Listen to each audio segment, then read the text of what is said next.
স্মৃতি cartoon house. কি যে বলো মন্ত্রী, রাজ্যের এই অবস্থা, আর আমি চিন্তায় থাকবো না তা কি হতে পারে? এখন মহারাজ, এক রাক্ষসীর কুদৃষ্টি আপনার রাজ্যের উপর পড়েছে, তাই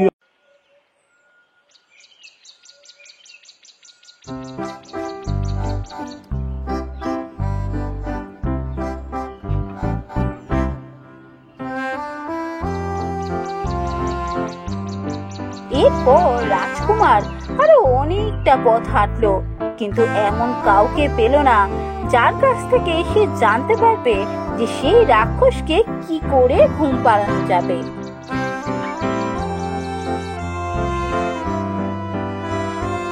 এ কি, ওখানে একটা পাখি পড়ে আছে, পাখিটা কি মরে গেছে? যাই তো গিয়ে দেখি তো। বন্ধু, আমাকে একটু জল খাওয়াবে? তৃষ্ণায় আমি মরে যাচ্ছি, দয়া করে আমাকে একটু জল খাও। তুমি কিচ্ছু চিন্তা করো না বন্ধু, আমি তোমাকে এক্ষুনি জল খাওয়াচ্ছি। পাশে একটা নদী আছে, এই মাত্র নদী পেরিয়ে এসেছি আমি।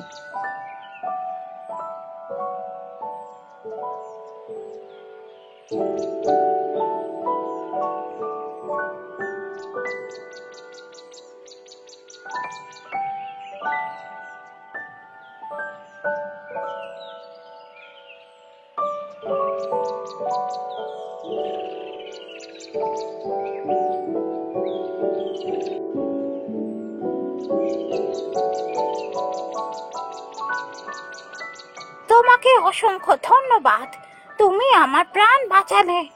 তৃষ্ণায় আমার প্রাণ বেরিয়ে যাচ্ছিল।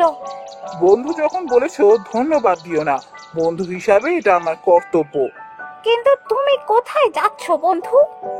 আমি যাচ্ছি একটা পাহাড়ের গুহায় থাকা একটা রাক্ষসকে ঘুম পাড়াতে, কিন্তু রাক্ষসটা যে কি করে ঘুমাবে তা আমি জানি না। কি করলে রাক্ষসকে ঘুম পাড়াতে পারবো সেটা যদি আমি জানতে পারতাম। ও, আমি বুঝতে পেরেছি বন্ধু, তুমি কি বলতে চাইছো সব কথা আমি বুঝে গেছি। তোমাকে আমি একটা পালক দিচ্ছি, এই পালকটা রাক্ষসকে ছুঁয়ে দিলে রাক্ষস চিরকালের মতো ঘুমিয়ে পড়বে। তুমি তো আমার মুশকিল আসান করে দিলে, ধন্যবাদ বন্ধু। আমি তাহলে এখন এগোই, অনেক দূরের রাস্তা, আমাকে খুব শিগগিরই সেখানে পৌঁছতে হবে। এসো বন্ধু, তুমি যে কাজে যাচ্ছ সেই কাজে যেন তুমি বিজয়ী হতে পারো।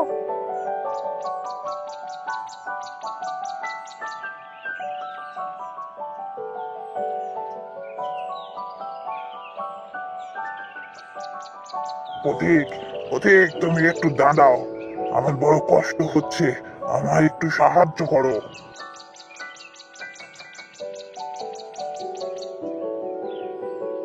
কি হয়েছে বন্ধু, বলো, তোমার কি উপকার করতে পারি? আমার এই পাতাটা নষ্ট হয়ে গেছে, কিন্তু ঝরে পড়ছে না, আমার বড্ড কষ্ট হচ্ছে, এই পাতাটা তুমি ছিঁড়ে নাও। ঠিক আছে, আমি এক্ষুনি পাতা ছিঁড়ে নিচ্ছি, তোমার আর কষ্ট হবে না।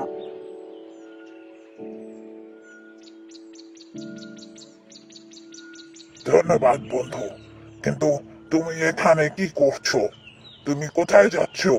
বন্ধু, আমি রূপকুঞ্জ পাহাড়ে যাচ্ছি রাক্ষসকে ঘুম পাড়াতে। বুঝেছি বুঝেছি, আর বলতে হবে না। কিন্তু রূপকুঞ্জ পাহাড় তো এখান থেকে অনেক দূর, কি করে যাবে? এরকম পায়ে হেঁটে অনেক দিন সময় লাগবে। তা আমি জানি, কিন্তু আমার কাছে তো আর কোনো উপায় নেই, আমাকে এভাবেই যেতে হবে। বন্ধু, তুমি আমার উপকার করেছো, তাই আমিও তোমাকে সাহায্য করতে চাই। ওই যে কলা পাতাটা তুমি ছিঁড়ে নিয়েছো, ওই কলা পাতায় বসে, ওই কলা পাতার উপর উঠে যেখানে যেতে চাইবে মুহূর্তের মধ্যে সেখানে পৌঁছে যেতে পারবে। ধন্যবাদ বন্ধু, তুমি আমার অনেক বড় উপকার করলে। এবার তাহলে আমি বিদায় নিই। এসো বন্ধু, তুমি যে কাজে যাচ্ছ সেই কাজে সফল হও। এরপর রাজকুমার ওই কলা পাতায় উঠে রূপকুঞ্জ পাহাড়ে রাক্ষসের কাছে যাওয়ার কথা বলল, আর মুহূর্তের মধ্যেই সে রাক্ষসের কাছে পৌঁছেও গেল। হঠাৎ করে রাক্ষসের সামনে পৌঁছে যাওয়ায় রাক্ষস একেবারে অবাক হয়ে গেল। কিছু বুঝে ওঠার আগেই রাজকুমার সেই পালকটা রাক্ষসের গায়ে ঠেকিয়ে দিল, আর সঙ্গে সঙ্গে রাক্ষস পড়ল ঘুমিয়ে।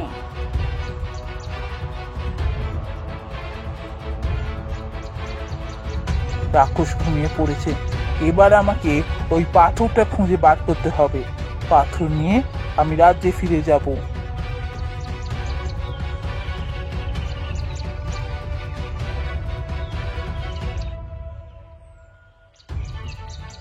রাজ্যে পৌঁছে রাজকুমার সবার আগে পাথরটা মাটিতে পুঁতে দিল, আর সঙ্গে সঙ্গে আকাশ কালো করে বৃষ্টি নামলো।